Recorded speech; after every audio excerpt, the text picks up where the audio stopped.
Lu pernah gak sih pas gabung sama tongkrongan baru, terus minder pas ngeliat orang-orangnya? Sama kayaknya kita ya. Ngobrol yuk.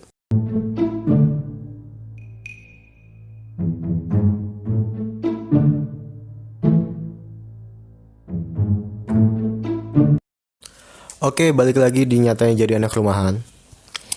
Ini udah episode ke-6. Kita bakal bahas keminderan kita pas ada di tengah-tengah kerumunan orang. Ini udah episode 6 dan lu masih jadi anak rumahan. Oke, selamat datang kembali di Nyatanya Jadi Anak Rumahan. Masih sama kayak kemarin, kita masih bahas tentang anak rumahan.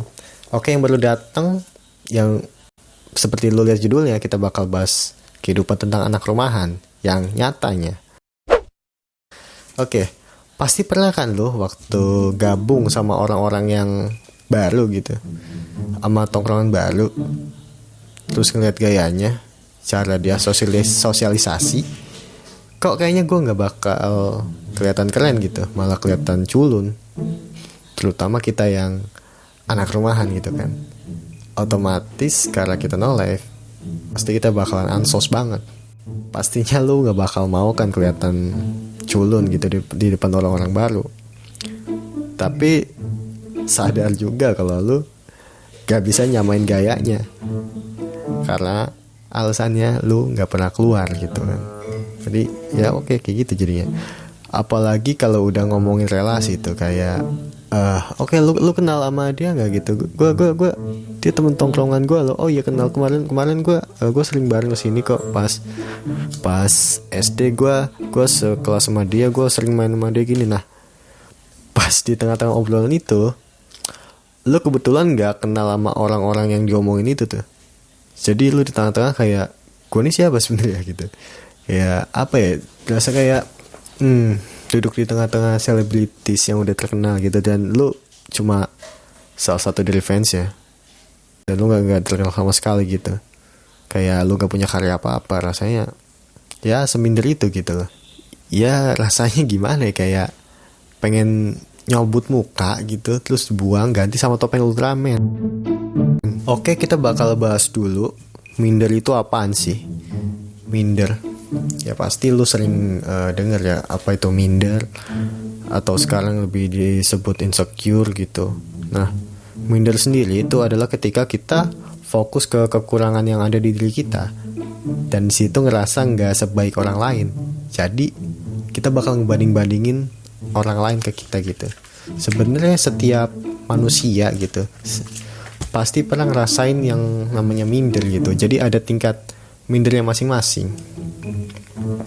Bahkan orang-orang yang punya gelar tinggi bisa minder kalau misalnya duduk sama profesor-profesor yang punya penemuan-penemuan yang lebih hebat gitu, yang lebih berpengalaman, lebih lama.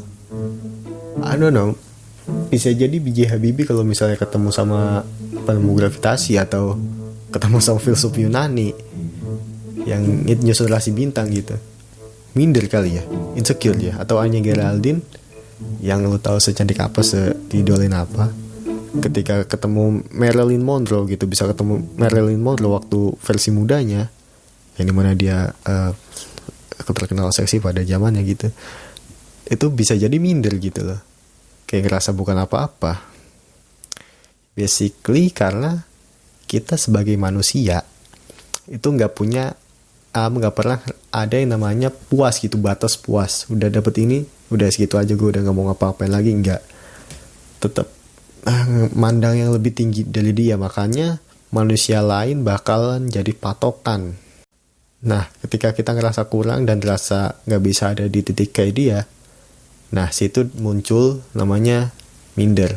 Atau mungkin kita lebih nyebut sekarang insecure ya. Insecure lebih ke minder sekarang tuh. Ya, walaupun ketika lo masuk sebuah tongkrongan atau lingkungan sosial yang baru, lo bakalan diterima juga kalau dirasa sama-sama cocok. Tapi mungkin pelan lo di situ jadi orang yang biasa jadi bahan bulian. Ya, bulian candaan ya maksudnya. Kalau nggak ada lo, nggak ada yang bisa dibicandain, nggak ada bahan obrolan tuh bisa jadi. Ya kalau lo nggak masalah sama itu ya gak apa-apa gitu ya, fan-fan aja, seru malah jadi. Gue sendiri pernah gabung di lingkungan yang isinya anak-anak yang latar belakangnya beda-beda, sama yang anak rumahan kayak gue nih, sama. Nah, di circle yang latar belakangnya beda-beda ini, mereka orangnya tuh lebih fleksibel gitu. Kalau udah kenal bakal nge-treat sesuai porsi kita. Gue awal-awal minder sih jujur, karena tadi itu, karena gayanya mereka, gaya cara sosialisasi mereka, udah punya temen di mana-mana, dikenal sama bocah dari mana-mana gitu. Nah, sedangkan kalau di circle yang bocah-bocahnya anak rumahan kayak gue gitu, yang mainnya sekitaran rumah doang, atau malah gak pernah keluar, kita semua tuh saling nyambung, dan rata-rata bukan orang yang fleksibel gitu kan. Nah, walaupun gue sekarang udah nyatu, tapi tetap aja gue tuh gak deket sama semuanya yang ada di geng bocah-bocah beragam ini. Nah, paling mentok tuh sama temen gue yang cenderung ada kesamaan sama gue gitu, yang kayak hidupnya di rumah doang, nonton film gitu, lebih sering di rumah gitu, jarang keluar. Sama juga satu lagi orang yang fleksibel maksudnya bisa bergaul sama semuanya, bukan jangan mikir lu ini fleksibel ini Lutfi One Piece ya, itu sih fleksibel badan ya anjir. Nah, orang yang fleksibel ini dari referensi hal-hal yang dia baca, dari referensi musik, film, pokoknya sama semua dah. Jadi kita pembahasan yang gak jauh dari situ, dari hal-hal yang ada di internet gitu loh. Internetnya juga sono, bukan akun Jakarta Keras gitu kan biasanya. Tapi at the end of the day, ketika mereka udah nerima kita gitu, mereka bakal nge-treat kita sesuai porsi ya, yang gue bilang tadi. Jadi bikin kita lebih mudah beradaptasi gitu. Mereka juga kalau ngajak main gue ya, gak bakal ngajak sampai pulang tengah malam gitu. Ditanya dulu, bisa kagak kayak ini pas awal-awal gitu ya. Ya pasti tahu mereka nggak bisa ya, gue nggak bisa pulang malam gitu. Kalau tengah malam pasti udah diteleponin gue, HP gue udah bunyi terus tuh. Mungkin biar guanya nggak minder juga kali ya. Mungkin mereka ngerti, I don't know. Jadi pas kalau main sama gue gitu, nggak cuma sama gue juga sih, kayaknya mereka kalau main juga nggak pulang malam-malam juga sih. Kalau ingat sekolah ya, selama main sama gue pokoknya mereka tuh nggak pernah pulang lebih dari jam 11 malam gitu. Kalau gue mau pulang duluan ya udah apa boleh gitu, nggak dikata-katain apa enggak. Biar gue masih mau gabung mungkin, I don't know. Bedanya sama circle gue dulu yang bocah-bocah kayak gue semua, gue nggak pernah minder dari awal gabung, dari awal malah ya, baru kenal gitu, karena benar-benar berasa selevel gitu loh. Ini orang ya apa yang mau diminderin gitu, orang sama semua gitu kan, sama nggak punya teman banyak, nggak punya relasi banyak gitu. Kayak mereka tuh cara sosialisasinya tuh sama semua, kayak gue juga sama gitu. Susah gabung sama tipe orang yang nggak kayak dia.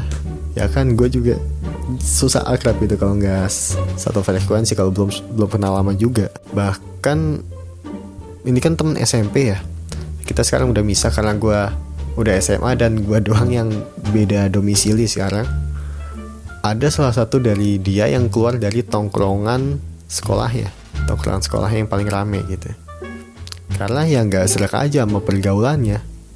Dia sekolah di Jakarta, di mana di tongkrongannya itu kalau sekali nongkrong bawa bir bintang sebotol, sedangkan dia mentok-mentok minum bintang 7 masuk angin gitu kan. Ini bocah-bocah yang kena hujan pilekan ini ya, teman gue ini. Yang pasti ya bukan dia banget lah gitu, temen-temennya bandel, dia nggak bakal bisa. Akhirnya dia keluar dari tongkrongan, cabut, nemu hobi baru, terus nemu temen yang so hobi gitu. Dan kayak gitu juga bocahnya,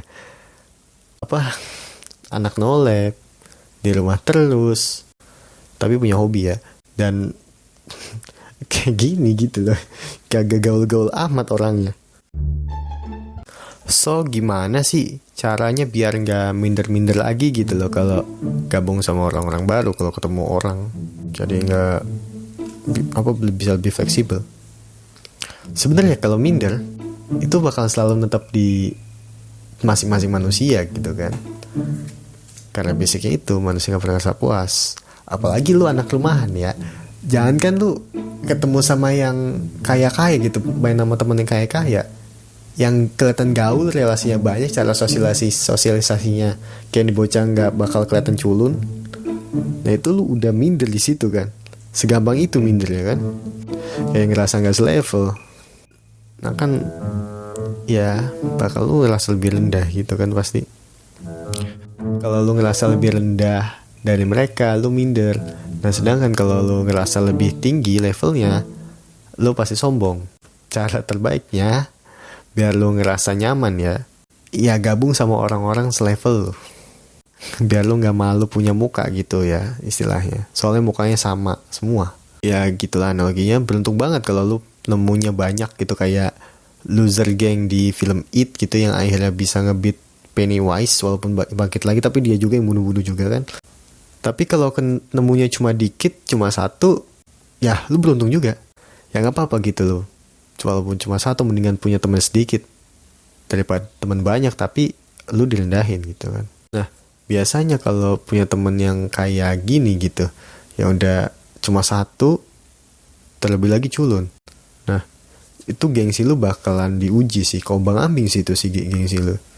Kayak gak pengen dipandang juga, yang ini orang bener-bener antisosial banget gitu loh, kayak gak punya temen apa gak, kayak kelihatan gak layak ditemenin gitu, apa gimana ya anjir. Pokoknya di situ bakal diuji ya lu fake friend apa enggak gitu loh, ya kan. Dengan situasi yang kayak gini ya pokoknya jangan sampai lu tuh apa ya, ninggalin dia gara-gara takut dipandang orang. Gak bisa gitu ya. Sebenarnya pertemanan yang kayak gini tuh biasanya malah nggak fake gitu, kalau orang-orang yang begini dapat temen gitu, punya temen. Gua pun sekarang sama geng gua ya, yang dulu masih SMP gitu, yang setipe sama gua semua, masih kontak-kontakan gitu loh. Di grup WA kadang rame, kadang sepi sama. Cuma kalau rame lagi ada yang ngirim apa gitu, keluar semua, respon semua gitu. Kalau sepi, stikernya keluar, grup ini akan dijual karena sepi gitu. Ya enggak gitu itu jokesnya bapak-bapak banget anjir. Itu mah nanti 10 tahun lagi gitu kan, ketika kita udah punya arisan, kita punya anaknya pada lari-larian, ngompol, semangka diinjek. Itu semangka siapa nggak tahu, belum dimakan udah diinjek, ya itu bukan anak gua kayaknya, mudah-mudahan bukan anak gua. Nah lebih bagus lagi juga kalau lu nemu orang yang fleksibel gitu. Dia itu nggak bakal ngerendahin lu, bakal nyamain levelnya kayak lu, yang gue bilang tadi, temen-temen gue malah bisa ngehubungin lu sama orang-orang lain gitu, sama orang-orang yang lebih dia kenal, dengan catatan kalau lu nya juga ngerasa cocok sama orang-orang yang dia hubungin. Kalau enggak ya lu bakal minder lagi gitu, kalau lu mandangnya gitu, lu bakalan mandang gitu lagi pasti, wah dia lebih gaul lagi nih. Terus apalagi kalau orang-orang yang dia kenalin itu kurang fleksibel gitu kan, dari lu ngomong kayaknya dia ngebalasnya tuh kayak ninggin gitu, kayak lu bukan level gua gitu kan. Nah itu lebih minder lagi lu. Tapi kalau misalnya itu orang-orang yang diituin lebih fleksibel, juga fleksibel juga, bakalan lu klop banget gitu. Percaya deh, lu bakalan seneng banget lu punya temen kayak gitu. Oh iya, satu lagi, gimana kalau misalnya nggak nemu frekuensi temennya, atau dalam artian nggak nemu temen yang sama kayak gue, bisa nerima gue apa adanya gitu. Oh iya, kalau ini lu yang bisa nolong lu itu cuma perputaran kehidupan. Apa sih ini? Ya pokoknya nunggu ntar kayak radio, lu bakal nemu frekuensi yang cocok gitu. Ya awalnya sih emang gak jarang lu bakalan ngerasa sendirian ya, walaupun udah punya temen, bahkan emang gak punya temen sama sekali gitu. Atau lu cuma bisa berkawan dengan internet, berteman dengan Twitter gitu, perlu terhubung sama teman-teman online yang lebih luas berarti jangkauannya dong. Ya it's okay, gak apa-apa temen di internet dulu gitu. Gue pernah lo ngerasain gue anak rumahan juga kan kayak lu tahu. Gue juga pernah ngerasain yang namanya ditolak di sekumpulan di sebuah lingkungan gitu. Ya mungkin waktu itu sih kayaknya karena sikap gue juga ya. Gue nggak tahu caranya bergaul yang baik gimana gitu karena gue nggak pernah keluar. Karena gue belum bisa diterima di situ gitu. Itu ya bener, itu rasanya sepi banget gitu. Dan apalagi muncul orang-orang yang kayak bilang ke lu kayak gaul apa sono gabung apa sono gitu sama si itu gitu, sama geng itu tuh rame-rame, lu ngapa nggak mau gabung gitu. Dan itu ngomongnya kayak nggak pakai empati gitu loh, kayak nggak tahu kalau lu tuh minder sebenarnya ketika kerasa nggak diterima di tongkrongan, ditolak gitu di lingkungan, lu bakal ngerasa nggak layak buat ditemenin gitu kan. Lu ngerendah, jadi rasa rendah diri gitu kan. Dan dengan enaknya dibilang kayak gitu, gue sih mau bilang ke lu yang denger ini atau yang pernah bilang itu ke temen-temen lu, ke temen lu, salah satu temen lu, mendingan lu aja yang nemenin gitu loh. Kayak dia tuh butuh buat dinaikin rasa percaya dirinya gitu, biar rasa rendah dirinya biar gak rendah diri lagi. Dia itu minder gitu loh. Gimana caranya lu kalau emang peduli sama dia, lu temenin dia biar dia ngerasa layak buat ditemenin, buat jadi temen. Ya intinya karena kita jarang bergaul, kita di rumah terus, kita bakalan susah buat nyatu sama orang-orang baru, rada susah gitu kan. Ya it's okay, lu bakalan belajar seiring berjalannya waktu gitu. Lu harus bisa kenalin temen yang beneran mau nemenin lu gitu, sama lingkungan yang cuma pengen jadi lu bahan bulian, bukan bahan bulian dalam bercandaan ya, tapi emang pengen jadiin babu gitu biar gimana ya, pokoknya lingkungan yang selalu ngerendahin lu gitu kan. Nah itu lu harus keluar dari circle kayak gitu ya. Mendingan lu gak punya teman malah kalau kayak gitu, daripada temenan sama yang kayak gitu terus. Karena kalau di lingkungan pertemanan itu lu harus sama-sama nguntungin gitu kan. Gak boleh yang lu cuma dimanfaatin doang, dia yang untung lu rugi, gak bisa gitu. Pertemanan tuh harus simbiosis mutualisme. Kalau lu udah tahu lu bakal digituin, atau udah tahu nih pas lu masuk ternyata kayak gitu, mendingan keluar aja. Keluar lah, bener keluar. Mendingan lu temenan sama yang culun sekalian gitu loh, tapi lu gak dirugiin. Oke, lu bisa share podcast ini kalau ini episode ini berguna ya. Dan jangan lupa di bawah itu ada email yang bisa lu kontak buat kirim cerita. Ntar gue bakal baca di podcast ini secara ya mau lo aja, bisa dibacain anonim atau dibacain nama lu kasih keterangan aja situ. Ya, sampai jumpa di episode selanjutnya. Dadah.